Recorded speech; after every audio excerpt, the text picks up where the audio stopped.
guys, my name's Ellie, welcome to my channel, and today we're doing a thoughts at the end on this powder. This is the Coty Airspun Loose Face Powder, and I hated it.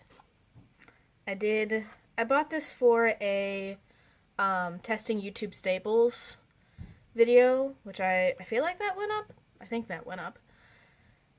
And everybody talks about this. Everybody raves about it whenever somebody's talking about a drugstore powder that's just like their holy grail. They talk about this thing, and I don't understand why. I finished it up just because it's not an unusable powder. Like, it's not like it didn't control my oils or anything.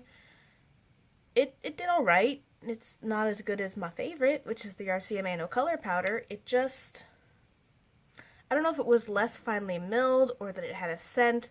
I hated this. I hated this a lot. It smells. I know there is an unscented version, so that might be a better option for somebody, but I don't know.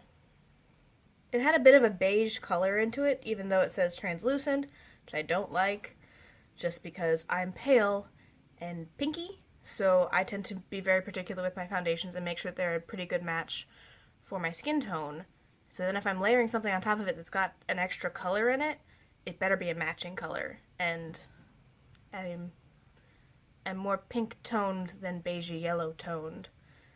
And I don't know if it was not finely milled or if it was just like slightly moist and kind of, I don't know. I tried to do some things with it that I could do with other powders. Like most of my other powders I can, if I want to do like a really chill day, I can put on a primer or spray my face, put my powder on, and it'll just kind of matte down my skin and disguise my pores a little bit without having to put on an actual base. This one somehow did that patchily. I don't know how you can be patchy on like a sheer canvas of primer, but it was. And then when I tried to knock it off from, like, brush it off my face, it wouldn't leave. So it was both clinging and not clinging and clinging in the bad spots, and that angered me, because I've done that with the Bare Minerals powder, I've done that with the Laura Mercier powder, I've done that with the Makeup Forever HD powder, I've done that with NYX powders, I've done that with the RCMA No Color powder. Like, I've done that with every single powder, and I've had no issues with it, and then this decided to be like, surprise, we're gonna fuck up your face on a day that you're trying to just throw something on and get out the door. Great! I don't know. Maybe if I'd gotten into this before I'd tried other powders that I really, really love, I would be more forgiving of it, because it was a lot of product. It was, what, 3 ounces?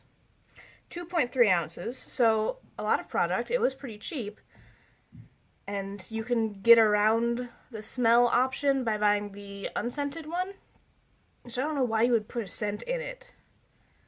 That does... like, it's not part of a scented line. It's not like the peach powder where it's supposed to tie into something that's been scented, and that's part of the marketing and part of the product line. This is just randomly smells like old lady. And I don't know why they would think that's a good idea. I don't know if this was just something they did way, way long ago and just never fixed it. But I don't like it. I really don't. This is the kind of thing where if I was out somewhere I needed to buy an emergency face and makeup, I would sure as fuck not buy this. Because I would look at it and be like, no, I am not letting you sabotage my emergency face. It's just... meh. It was technically worked enough for me to have to use it up, but not enough that I was enjoying what it did to my face. So, we're done with it. I don't like it. I will probably never purchase this again because I don't like it. And I'm back to using the RCMA No Color powder, which is finely milled and light and just amazing. So, this can die in a fire. Sorry if that's your favorite product or something, it just really doesn't work for me. So, no.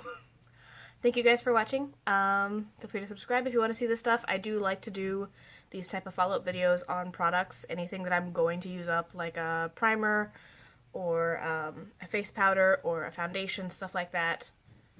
If I can do it on blushes and eyeshadows, when I finally do finish those up, I will try to, but that takes a lot longer. So, I'll see you guys later.